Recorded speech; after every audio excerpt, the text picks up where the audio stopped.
sertamu.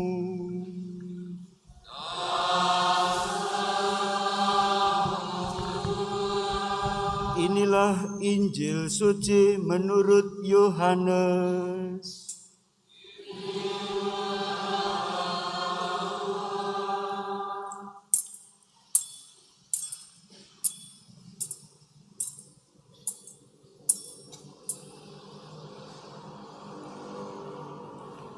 Sebelum hari raya Paskah mulai, Yesus telah tahu bahwa saatnya sudah tiba untuk pergi dari dunia ini kepada Bapa. Sebagaimana Ia senantiasa mengasihi murid-murid-Nya, demikianlah sekarang Ia mengasihi mereka sampai saat terakhir. Ketika mereka sedang makan bersama, iblis telah membisikkan dalam hati Yudas Iskariot, anak Simon, rencana untuk mengkhianati Yesus. Yesus tahu bahwa Bapa telah menyerahkan segala sesuatu kepadanya dan bahwa Ia datang dari Allah dan akan kembali kepada Allah. Lalu bangunlah Yesus dan menanggalkan pakaiannya. Ia mengambil sehelai kain lenan dan mengikatnya pada pinggangnya. Kemudian Ia menuangkan air ke dalam sebuah baskom dan mulai membasuh kaki murid-murid-Nya, lalu menyekanya dengan kain yang terikat pada pinggangnya itu. Lalu sampailah Ia kepada Simon Petrus. Kata Petrus kepadanya, "Tuhan, Engkau hendak membasuh kakiku?" Jawab Yesus kepadanya, "Apa yang Aku lakukan engkau tidak mengerti sekarang, tetapi engkau akan memahaminya kelak." Kata Petrus kepadanya, "Selama-lamanya engkau tidak akan membasuh kakiku." Jawab Yesus, "Jika Aku tidak membasuh engkau, engkau tidak mendapat bagian dalam Aku." Kata Simon Petrus kepadanya, "Tuhan, jangan hanya kakiku saja, tetapi juga tangan dan kepalaku." Kata Yesus kepadanya, "Siapa saja yang telah mandi, ia tidak usah membasuh diri lagi selain membasuh kakinya, karena ia sudah bersih seluruhnya. Kamu pun sudah bersih, hanya tidak semua." Yesus tahu siapa yang akan menyerahkan Dia, karena itu Ia berkata, "Tidak semua kamu bersih." Sesudah membasuh kaki mereka, Yesus mengenakan pakaiannya dan kembali ke tempatnya. Lalu Ia berkata kepada mereka, "Mengertikah kamu apa yang telah Aku lakukan kepadamu? Kamu menyebut Aku Guru dan Tuhan, dan katamu itu tepat, sebab memang Akulah Guru dan Tuhan. Jadi jika Aku Tuhan dan Gurumu membasuh kakimu, maka kamu pun wajib saling membasuh kaki. Sebab Aku telah memberikan suatu teladan kepadamu, supaya kamu juga melakukan seperti yang telah aku lakukan kepadamu.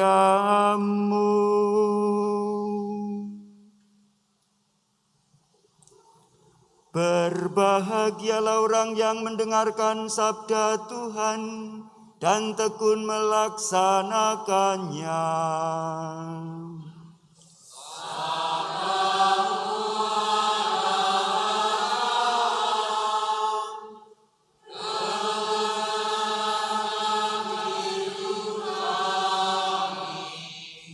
Pewartaan Injil ini menguatkan iman kita.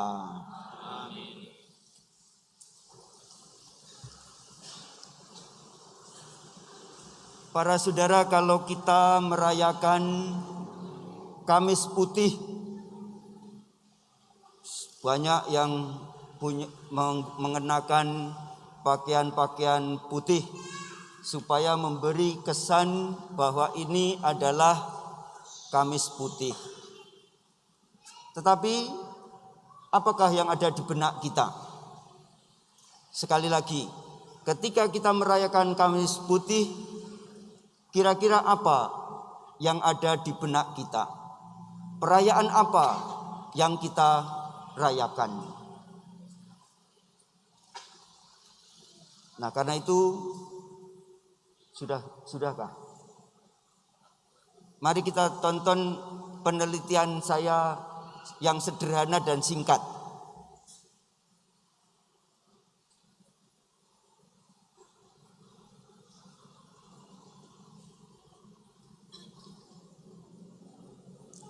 Harap maklum karena penelitian ini dilakukan pada saat-saat terakhir. Bisa, Monik?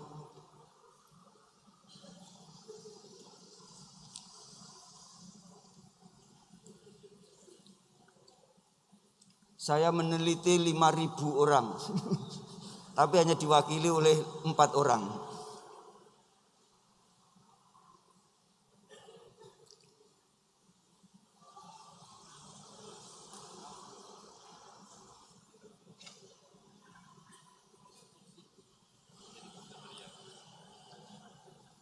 Jadi dari penelitian saya, dari 4 orang itu ada yang mengungkapkan bahwa perayaan ini adalah perayaan pemberian diri Yesus sebelum dia disesah. Yang kedua mengatakan bahwa perayaan ini adalah perayaan perjamuan terakhir. Yang berikutnya adalah mengatakan bahwa perayaan ini adalah perayaan di mana Tuhan memberikan seluruh hidupnya bagi umat manusia. Dan yang terakhir dia mengatakan perjamuan ini adalah pembasuhan kaki. Dan saya yakin ketika Anda melihat orang-orang yang duduk di panti imam ini, pikiran kita pasti ada pembasuhan yang merayakan Kamis Putih. Apakah yang kita rayakan? Saya ikut merasakan dan ikut merayakan perjamuan terakhir Tuhan. Sudah, enggak apa-apa, enggak usah di setel, sudah. Nanti aja ditaruh di YouTube-nya ya. Kamis Putih. Para saudara, kalau kita merayakan Kamis Putih, Perjamuan terakhir Tuhan sebelum disesah. enggak usah. Ya. Nanti ditaruh di YouTube saja. Para saudara, kalau kita merayakan Kamis Putih, banyak dari antara kita yang mengerti bahwa perayaan ini adalah perayaan pembasuhan kaki. Maka mesti diadakan. Kalau tidak diadakan kita berdosa. Maka dicarilah siapa yang akan mau jadi orang rasul yang harus dibasuh kakinya. Semoga kalau melihat cewek-cewek yang ada di sini tidak ada yang protes. Masa ada rasul perempuan? Gitu? Nanti jadi problem. Padahal yang dibasuh itu hanya penghadiran saja. Yang dibasuh adalah umat. Mereka ini tidak mewakili para rasul. Para saudara, ada dua sisi ketika kita menghayati Kamis Putih. Sisi yang pertama adalah sisi yang seringkali dilupakan oleh banyak orang. Sisi yang jarang dihayati. Sisi itu adalah sisi dari Allah. Hari ini adalah hari penyataan bahwa Tuhan mencintai manusia. Terus terang, saya apatis. Apakah umat dapat merasakan ini? Karena itu sebelum saya melanjutkan uraian Bapak Ibu, suami istri yang bersebelahan atau orang tua yang bersebelahan dengan anak, coba merenung. Suami istri, seberapa besar cinta pasangan Anda yang Anda rasakan? Anak-anak dan orang tua, seberapa besar cinta orang tua yang anak rasakan? Dan sebaliknya, seberapa besar cinta anak yang dirasakan oleh orang tua? Diomongkan kepada pasangannya juga boleh. Maaf, hanya 60%, belum 100%. Para saudara, saya ikut sedih ketika ada seorang yang sharing, mengungkapkan isi hatinya. Romo, diam-diam begini saya menderita. Mengapa? Ketika anaknya tidak mau mendengarkan dia. Terutama minta maaf sekali lagi, minta maaf. Ketika anak-anaknya meninggalkan orang tua. Bukan hanya meninggalkan orang tua, tetapi juga meninggalkan imannya. Bahkan ada yang masih ada di dekat situ, dengan terang-terangan meninggalkan iman yang diwariskan oleh orang tua. Kelihatannya fine-fine saja, tapi ternyata orang tua begitu sedih. Kesedihan ini apa? Karena begitu cintanya. Dari kecil saya didik, semua apa yang kami miliki saya investasikan untuk anak. Tapi ujung-ujungnya, para saudara, seringkali saya sendiri juga merasakan, kadang-kadang kurang dapat merasakan cinta orang tua dalam diriku. Baru ketika adik saya mengingatkan, selama hidup ini ibu itu tidak pernah mencubit seringan apapun. Baru ketika itu saya bisa merasakan, begitu ya cinta ibu kepada saya, kepada anak-anaknya.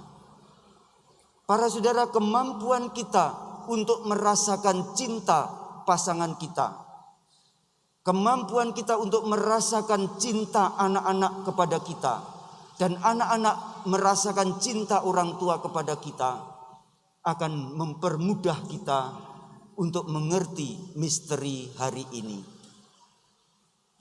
Yesus tahu ia senantiasa mencintai murid-muridnya. Bahkan dia mencintai sampai akhir. Artinya sampai sebesar-besarnya, sampai sehabis-habisnya. Itu cinta Allah kepada manusia. Ketika kita tidak bisa merasakan cinta itu, kata-kata ini seperti angin. Tetapi ketika Anda bisa merasakan apa itu cinta, maka peristiwa hari ini adalah peristiwa yang luar biasa. Ketika Allah dengan segala kekuatannya benar-benar menjadi Allah kita. Allah dengan segala kekuasaannya merajai hidup kita.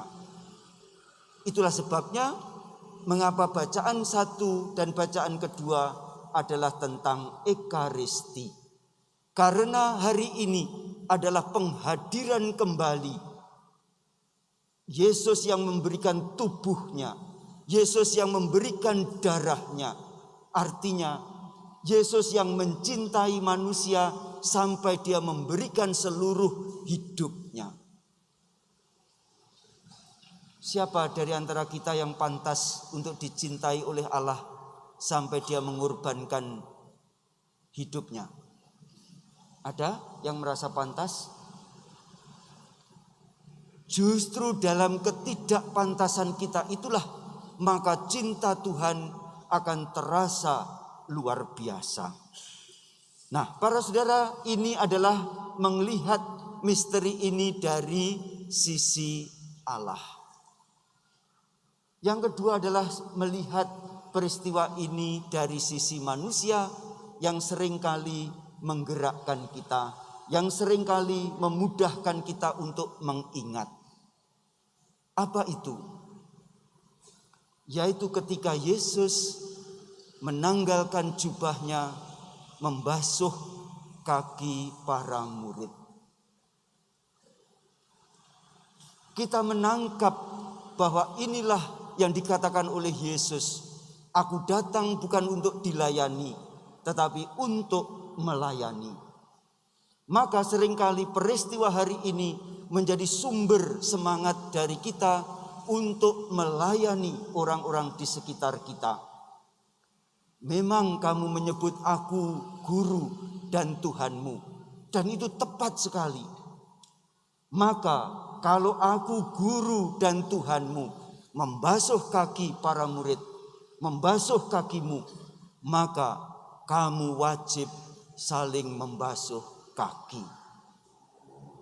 Yesus telah memberi teladan, maka kita pun sebagai orang Kristiani harus juga saling mengasihi.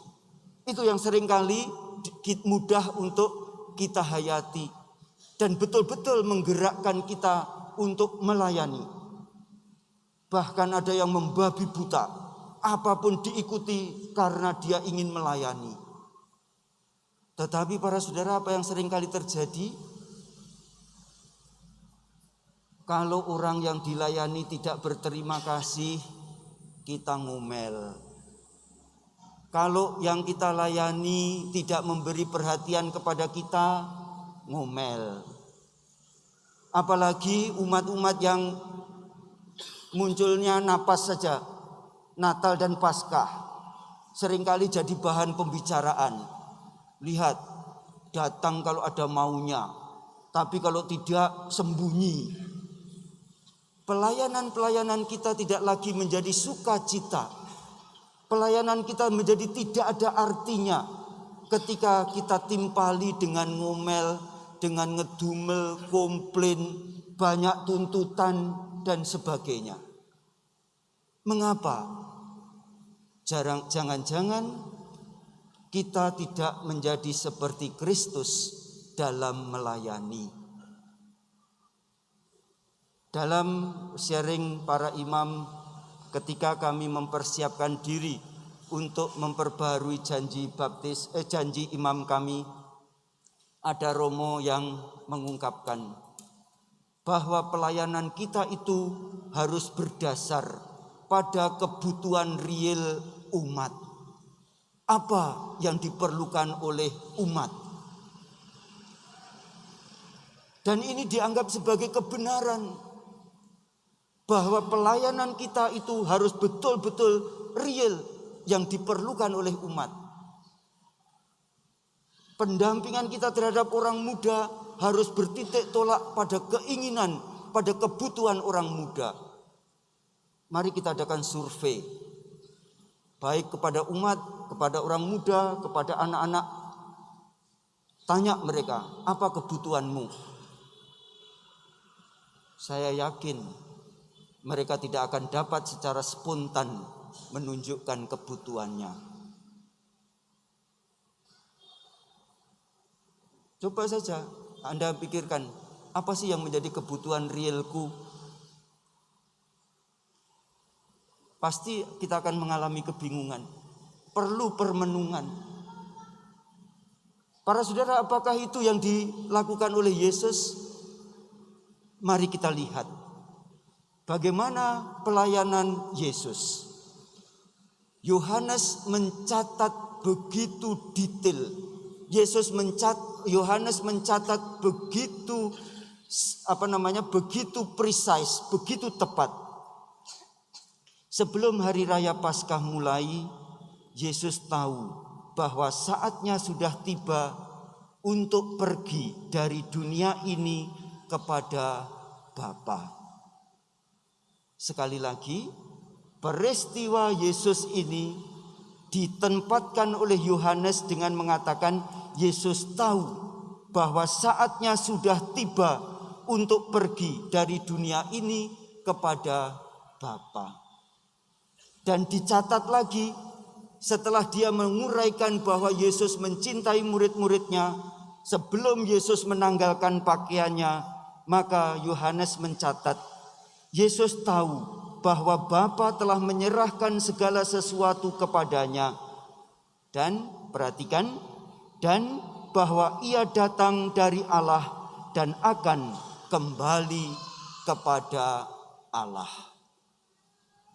Pembasuhan kaki oleh Yesus, pembersihan murid-murid dari segala kotoran dilakukan oleh Yesus ketika Yesus mengetahui bahwa dia datang dari Allah dan akan kembali kepada Allah.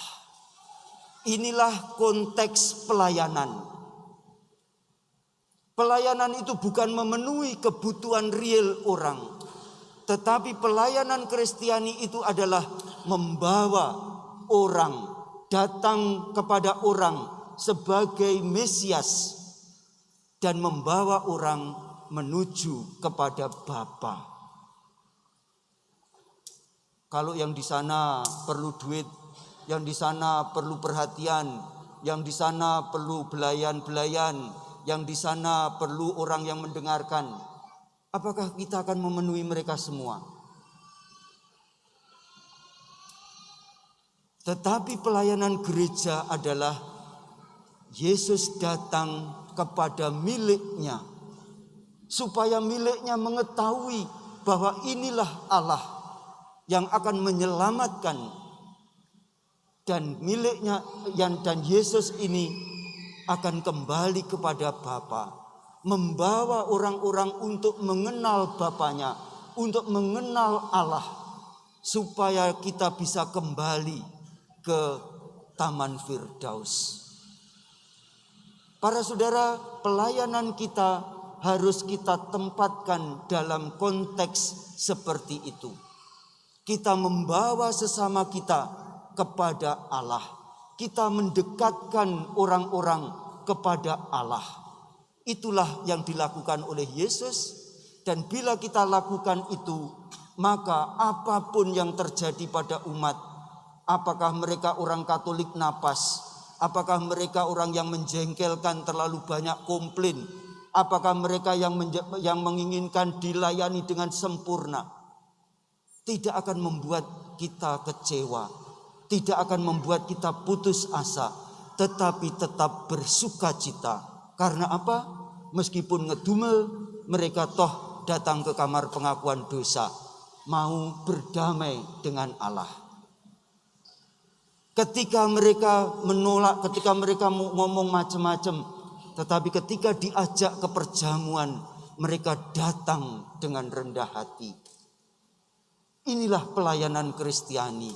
Inilah makna dari misteri yang kita rayakan pada hari ini.